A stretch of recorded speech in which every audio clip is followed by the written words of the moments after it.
कि किसान KCC card बनवाता है सभापति महोदय, तो किसान को बैंक द्वारा 6(1) के 3 प्रोफार्मा दिए जाते हैं, उनकी 3 प्रतियां दी जाती है और वो प्रति भर करके उसको तहसीलदार को देनी होती है। तहसीलदार फिर उस पर नामांतरण खोलने के लिए आदेशित करता है पटवारी को, फिर वो व्यक्ति जाता है पटवारी के पास, फिर पटवारी उसको नामांतरण खोल करके वो मिलान के लिए भेजता है गिरदावर के पास, फिर वो पटवारी को बिठा के गाड़ी में जैसे तैसे हाथा जोड़ी करके पैसे टके देके और वो ले जाता है गिरदावर के पास मिलान के लिए, फिर मिलान कर लेता है, फिर वो वापस आ जाता है पटवारी के पास, फिर वो जाता है तहसीलदार के पास, फिर तहसीलदार उसको स्वीकृत करता है, फिर वो वापस तहसीलदार भेज देता है पटवारी के पास, फिर पटवारी उसका जो नामांतरण है वो उसमें वो रहननामा दर्ज करता है, फिर रहननामा दर्ज कर करके फिर वापस तहसीलदार के पास, फिर तहसीलदार जी फिर वहाँ पर उसको आदेशित कर करके और साइन करके बैंक को देने के लिए देते हैं। इस प्रक्रिया में नियम तो बना रखा है कि 15 दिन के अंदर ये हो जानी चाहिए, लेकिन अगर अपन इसको व्यवहारिक रूप से देखें तो ये 1.5 से 2 महीने लग जाते हैं और फिर उसको एक वकील बैंक का होता है, उसके पास भी जाके लिखवाना पड़ता है, रिपोर्ट एनओसी लानी पड़ती है कि इसमें कोई केस टंटा नहीं है, तो 1000-1500 रुपये वो वकील खोस लेता है और पटवारी उनकी चाय नाश्ता पानी में जा करके डोला फ्री में उसके 8-10 हज़ार रुपये उस किसान से लूट लिए जाते हैं और 1.5-2 महीने लग जाते हैं, किसी किसी को तो 4-4 महीने भी लग जाते हैं। मैं इतना सा सुझाव देना चाहता हूं आपके माध्यम से राजस्थान की सरकार को कि आप सिर्फ बैंक है जो वो ऑनलाइन उसको भेज दे तहसीलदार को और तहसीलदार उसको 7 दिन में कर करके ऑनलाइन ही उसको म्यूटेशन वगैरह रहननामा दर्ज करके भेज दे बैंक को, तो उस काश्तकार को बेचारे को लुटना पिटना ना पड़े, चक्कर खाने ना पड़े, एनर्जी वेस्ट ना उसकी हो, तो इसमें किसी का कोई नुकसान नहीं है।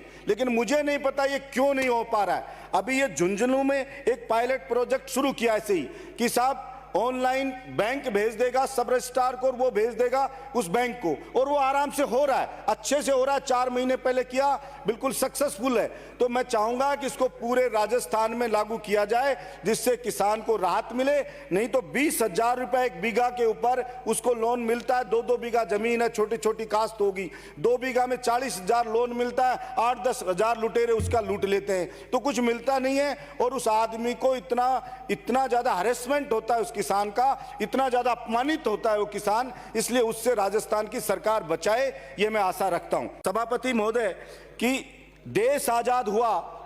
1947 में, तब सेटलमेंट विभाग द्वारा सर्वे करवाया गया आबादी का कि आबादी कहां कहां है। अब आप अंदाजा लगाइए कि हम लोग चुन चुन के आ रहे हैं, हमसे पहले 7-7 बार के हमारे आए हुए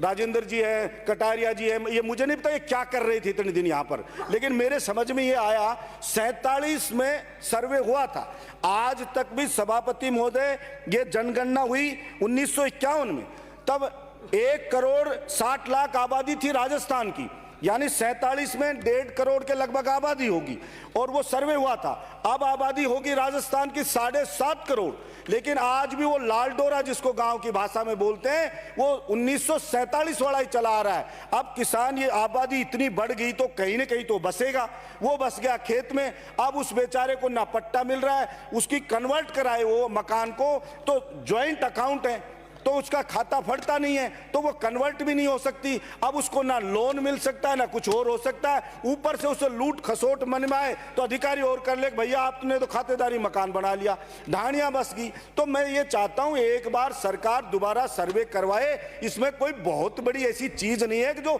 सरकारों के समझ में ही नहीं आ रहा, इतनी सरकारें बदल गई, दोबारा सर्वे करवा ले कि भाई जो आबादी है, जो आबादी उसको आबादी घोषित कर दे और उनका कन्वर्ट कर दे, तो कुछ जो भी नॉमिनल चार्ज भी रखे तो सरकार को फायदा ही होगा। लेकिन पता नहीं क्यों नहीं हो पा रहा, तो मैं आपके माध्यम से सुझाव देता हूं राजस्थान की सरकार को कि दोबारा आबादी का सर्वे करवाया जाए और उस लाल डोरे का दोबारा निर्धारण हो।